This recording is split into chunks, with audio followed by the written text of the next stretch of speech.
வணக்கம். அறம் சொல்லும் திருக்குறள்.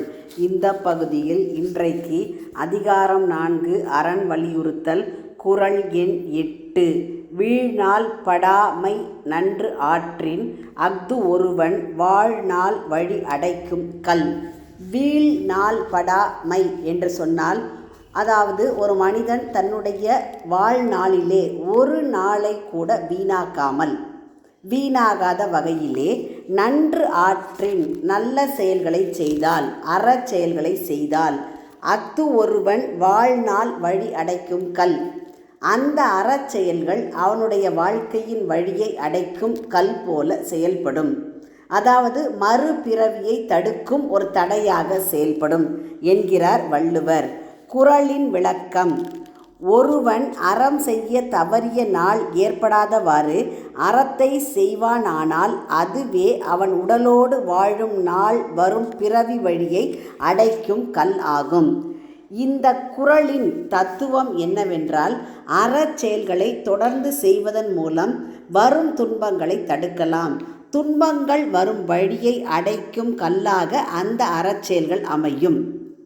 இந்த குறளை வச்சு பார்க்கும்போது ஒரு சின்ன கதை. அதாவது ஒரு கிராமத்தில் முருகன் அப்படின்னு ஒருத்தர் வாழ்ந்து வர்றாரு.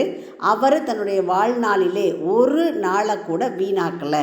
என்ன பண்ணுறார்? எல்லா நாளும் தன்னால் முடிந்த அளவிற்கு நல்ல காரியங்களை செய்கிறார். நல்ல காரியங்கள் அப்படின்னா, வீட்டுக்கு வர விருந்தினரை உபசரிக்கிறது, மருத்துவ முகாம்களுக்கு சென்று தொண்டாற்றுவது, கல்வி பயிலக்கூடிய குழந்தைகளுக்கு நோட்டு புத்தகம் இப்படி வாங்கி தருது.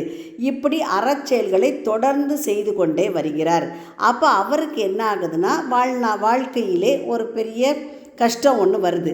அந்த கஷ்டம் என்ன ஆகுதுன்னா, இவர் செய்த அறச்செயல்களின் பயனாக வந்த வழி தெரியாமல் அது அப்படியே போயிடுது. அப்போது மலை போல வந்த துன்பம் கூட பனி போல நீங்கியது. அப்படி நம்ம செய்த புண்ணியம் நமக்கு நன்மையை தேடித்தரும். அப்படிங்கிறதுனால இந்த குறளில் வள்ளுவர் என்ன சொல்கிறாருன்னா, இடைவிடாமல் அறம் செய்வதன் முக்கியத்துவம். அப்போ ஒரு நாள் கூட நல்ல காரியம் செய்வதில் தவறக்கூடாது. நல்ல காரியம் அப்படின்னா தேடி தேடி போய் செய்ய வேண்டாம். நல்ல காரியம் செய்கிறதுக்கு நல்ல மனசு இருந்தால் போதும். பணம் தேவையில்லை, மனம் தேவை, அழைப்பு தேவையில்லை, உழைப்பு தேவை. யாராவது நம்மளை கூப்பிட்டு வாங்க இதை செய்யுங்க அப்படின்னு சொல்ல வேண்டிய அவசியம் கிடையாது. நாமவே போய் சென்று முன்னால் நின்று நல்ல காரியங்களை செய்தல் வேண்டும். அப்போது அந்த அறமானது மறுபிறவியை தடுக்கும் ஒரு தடையாகவும் அமையும் என்பதையும் இந்த குறள் வலியுறுத்துகிறது. அடைக்கும் கல் என்று சொன்னால் தடுக்கும் கல். ஆகவே இந்த குறளினுடைய முழுமையான பொருள், குறள் எதை வலியுறுத்துகிறது அப்படிங்கிறத பார்த்தா, இடைவிடாமல் அறம் செய்வதன் முக்கியத்துவம், அந்த அறம் எப்படி நம்மளுக்கு துன்பம் வர வேளையில் உதவும், அதே போல் நம்முடைய மறுபிறவியை தடுக்கக்கூடிய ஒரு தடையாகவும் இருக்கும் என்பதை வலியுறுத்துகிறது. மீண்டும் குறள். வீழ்நாள் படாமை நன்று ஆற்றின் அஃது ஒருவன் வாழ்நாள் வழி அடைக்கும் கல்.